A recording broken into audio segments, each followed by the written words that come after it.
നമ്മോടൊപ്പമുള്ളത് Forca കൊച്ചിയുടെ assistant കോച്ചും ഒപ്പം തന്നെ ടീം മാനേജറുമാണ്. വലിയ പ്രതീക്ഷയിലാണ് ഫോഴ്സ കൊച്ചി. ഇവരുടെ ആദ്യ മത്സരം എന്ന് പറയുന്നത് കാലിക്കറ്റ് FC മുൻ ചാമ്പ്യന്മാരോടൊപ്പമാണ്. അതുകൊണ്ട് തന്നെ അസിസ്റ്റന്റ് കോച്ചായിട്ടുള്ള ഇദ്ദേഹത്തോട് തന്നെ കാര്യങ്ങൾ ചോദിക്കാം. എങ്ങനെയുണ്ട്? ടീമിൽ വലിയ പ്രതീക്ഷ ഉണ്ട്, വിദേശ താരങ്ങളൊക്കെ അടക്കം ഉണ്ടെന്ന് തോന്നുന്നു. ആക്ച്വലി ഞങ്ങൾ ഈ കൊല്ലം കഴിഞ്ഞ വർഷത്തെ 2 പ്ലേയേഴ്സിനെ മാത്രമേ റിട്ടേൺ ചെയ്തിട്ടുള്ളൂ. പുതിയൊരു ടീമുമായിട്ടാണ് വരുന്നത്. നമ്മൾ ഒരു പ്ലെയർ ഓറിയൻറ്റഡ് അല്ല, ഒരു ടീം ഓറിയൻറ്റഡ് ആണ്.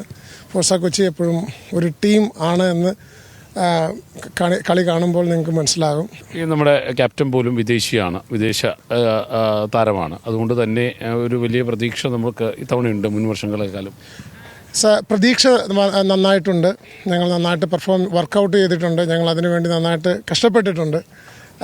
വിദേശി എന്ന് പറയുന്നത് നമ്മൾ വോളണ്ടറി ആക്കിയതല്ല അദ്ദേഹത്തെ.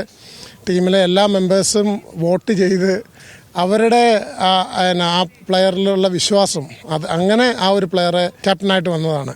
ടീമിൻ്റെ ഭാഗത്ത് നോക്കുകയാണെന്നുണ്ടെങ്കിൽ വളരെ നല്ലൊരു ടീമാണ്, ശക്തമായ ടീം തന്നെയാണ്. നമുക്ക് കോച്ച് പറഞ്ഞ പോലെ തന്നെ നമ്മളൊരു പ്രത്യേക ഒരു പ്ലെയറോ അല്ലെ ഒരു ഫെയിമുള്ള പ്ലെയറോ അല്ലെ പ്ലെയർ ഓറിയൻറ്റഡ് ആയിട്ടല്ല നമ്മൾ ടീം ബിൽഡ് ചെയ്തേക്കുന്നത്. ക്വാളിറ്റി പ്ലേയേഴ്സിനെ മാത്രമാണ് നമ്മൾ എടുത്തേക്കുന്നത്. ഞങ്ങൾ ഒരു സമ്മർദ്ദം ഇല്ലാണ്ടാണ് ഫുട്ബോൾ കളിക്കാൻ ആഗ്രഹിക്കുന്നത്. നമ്മളിപ്പോൾ പിള്ളേർ, നിങ്ങൾക്ക് തന്നെ ഇവരെ കണ്ടാൽ മനസ്സിലാകും, എല്ലാവരും വളരെ ഹാപ്പിലിയാണ് പ്രാക്ടീസ് ചെയ്യുന്നത്. നമുക്ക് അങ്ങനെ വലിയ സമ്മർദ്ദമൊന്നുമില്ല. ഞങ്ങളുടെ സ്റ്റൈൽ ഓഫ് പ്ലേയിൽ സ്റ്റിക്ക് ഓൺ ചെയ്ത് മുന്നോട്ട് പോകാൻ തന്നെയാണ് തീരുമാനിച്ചിരിക്കുന്നത്. ഇതൊരു ഒരു കൊല്ലത്തേക്കുള്ളത് മാത്രമായിട്ടല്ല നമ്മൾ ഈ ടീമിനെ ബിൽഡ് ചെയ്യുന്നത്. ഇറ്റ്സ് എ ലോങ് പ്രോസസ്സ് ആയിട്ട് തന്നെയാണ്. സത്യത്തിൽ നമുക്ക് ഇതിനകത്ത് ഏറ്റവും വലിയ സന്തോഷമുള്ളതെന്ന് പറഞ്ഞാൽ ഞങ്ങളുടെ ഓണേഴ്സിനോടാണ്.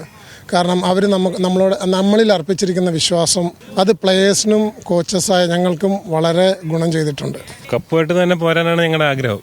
അതെ, തീർച്ചയായിട്ടും. കഴിഞ്ഞ വട്ടത്തെ ഇതേപോലെ നമ്മൾ ഫൈനൽ കപ്പിനും ചുണ്ടുകൾക്കും നമുക്ക് ചെറിയൊരു ഗ്യാപ്പായിരുന്നു. ഫൈനൽ മുത്തവിടുമെന്ന് തന്നെ വിശ്വസിക്കുന്നു.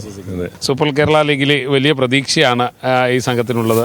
പ്രത്യേകിച്ച് ഫോഴ്സ കൊച്ചിയെ സംബന്ധിച്ചിടത്തോളം അവർ പറയുന്നത്, അവരുടെ പ്രത്യേകത എന്ന് പറയുന്നത് ഒരു താരത്തിൽ ഊന്നിയായിരിക്കില്ല തങ്ങളുടെ മത്സരം മുന്നോട്ട് പോകാൻ പോകുന്നത്. പകരം ഒരു ടീം ആയിരിക്കും തങ്ങളെ വിജയത്തിലേക്ക് എത്തിക്കാൻ പോകുന്നത് എന്ന പ്രതീക്ഷയാണ് സംഘം വെച്ച് പുലർത്തുന്നത്.